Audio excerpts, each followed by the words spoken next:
How's it going, guys? Sharp from Drunk Guy Explains, and we're here for Craps Masters Class Lesson 6, the consistent versus the random versus the dice setter.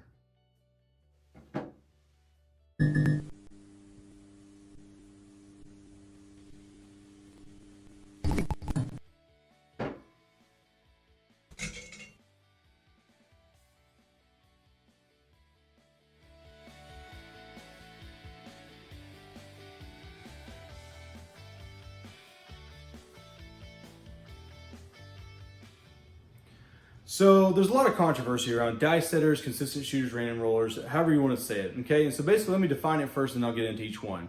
Number one is the random shooter. Basically, they're just going to grab those dice and just chuck them to the sky. Like they're trying to be King Griffey Jr. and they're going to knock these dice out of the park. I've seen random shooters hit the chest of someone across the table. I've seen them just throw to the roulette tables. Shoot! I've seen them try to shoot for the sky, second star to the right, and they never reach Neverland. Okay? So a random shooter is basically someone who just grabs it in their hand, chucks them down, hits the backboard, things go crazy. It's fireworks. Okay? Now, the funny thing is, I always say the consistent shooter. Okay? So a consistent shooter is not a dice setter, but it's not a random shooter either. Basically, they are just creating a dice set and rolling as consistent as possible. When I say that is that they could have had the dice vote and see a 6-3 and they said, okay, every time I throw, I'm gonna throw a 6-3. Or every time I throw, I'm gonna have a 5-5. But they don't have any kind of dice setting techniques. They don't actually consistently hit the backboard at the same spot. They're basically saying, I'm gonna set the dice in a certain way, but I'm not throwing in a consistent way. So that's kind of a step below the dice setter, but a step above the random shooter. Now, these guys right here, especially when you see them, there's a couple of dice sets that people claim are better than others. That's an opinion thing. Basically, what I'm saying is that a consistent shooter is one that has the same dice set and he is throwing the same dice set every time for that particular roll. Now, the dice setter is someone who's using a specific dice set that is going to try to achieve a certain result. And how they do that is this. They have a specific dice set, a specific way they hold the dice, a specific way they throw the dice, and it's a specific spot on the basically rail that they hit in a specific way that it rolls back down. Someone who is a true blue dice setter is someone that can roll essentially higher than the average for 7.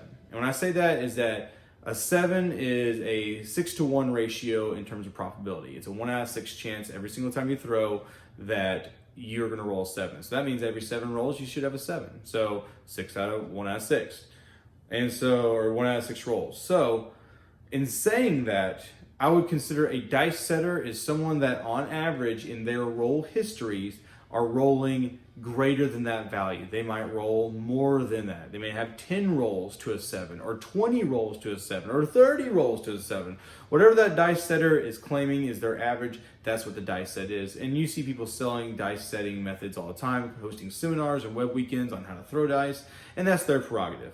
Now, my opinion about that in terms of how do you deal with those kind of dice people at a table. So a random shooter is really great for someone who's just playing at statistical values. They're saying, hey, listen, I think that there is a 60% chance on a random dice roll that this is going to happen. They're probably going to win 60% of the time. So that's for people that want to see a lot of math plays. They're going to love a random shooter.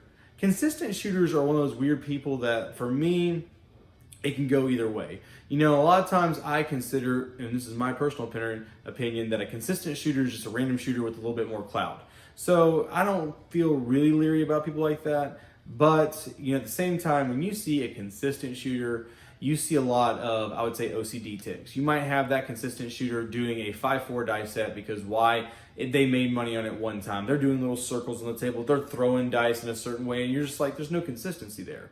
But they're trying to do a method, and to that, you have to give a little bit of credit. But once again, I still consider that when I do my betting strategy as someone who's a random shooter.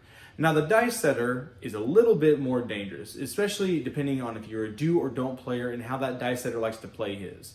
So, for instance, there is dice sets that potentially, if you roll them completely one way or another, and they don't have a lot of play on that randomized backboard, that they will create maximum protection for the 7 or maximum exposure for the 7. Now, those kind of players do a lot of weird things as well. Like, for instance, to me, dice rolling is data, okay? So no matter what, the data is getting computed, and dice don't have the craps mechanisms in their brain when you're rolling raw data. So for instance, it kind of freaks me out when I see a dice setter or a consistent shooter just constantly throwing dice right in front of them, because to me, that's data and rolls. The craps table is a game. Dice and data from dice rolls is just that, data. It doesn't hold any kind of prejudice for the table or the rules. So for instance, if you roll a 7 but one of the dice fly off, but that's still a 7, I consider that, hey, that's a 7 rolled. And that might create a little bit of, I guess, a little bit of stress, a little bit of frustration, stuff like that. So when I see a consistent shooter, I see consistent shooters do this. They just roll in front of them until they reach a certain dice that they like. A dice setter is a little bit different because they will take dice, and I know for a fact they're starting with this dice set at least, and they're rolling as consistent as possible. So in theory, you could claim that a dice setter, you might want to see here and say, okay, if you're playing to where a 7 is going to come on the 7th roll, you might have to wait a little bit longer. On a random shooter versus the dice setter, you might have to kind of say, okay, they're going to be right on that line. However, you can't really go away with the math. In the course of 10 million rolls, or how many rolls that happen every day in every casino in the world, the 7 will always be the most common, the 6 and 8 second most common, 5 and 9 the third most common, and then 4 and 10. You just can't beat that kind of math because that kind of math doesn't lie. That's how the casinos make money. If they were making money off this game, they would not have it at the casino. And how does the casino make money? They're profiting on the most common number that is rolled, and that's a 7. So if someone could truly beat that, then you would have a little bit more different kind of play in that. And I say that because anytime someone claims to be a dice setter, if they're not, that's, they're just not. If they are, then that's something truly amazing. Because if it was me and I was a true blue dice setter and I could set dice in a certain way and have a certain outcome, then I would come in there with $100 and put $25 on the boxcars for 30 to 1 or 28 to 1, whatever the ratio is for that particular casino, and roll 3 boxcars and go home. That's, to me, if a true dice setter could do that, that's what they would do. Or they would sit here and put it on a yo or a ace or acey deucey. So you never know. So guys, that is Charlie from Drunk Guy Explains Craps Masterclass about the random, consistent, and the dice setting rollers. Check you guys next time.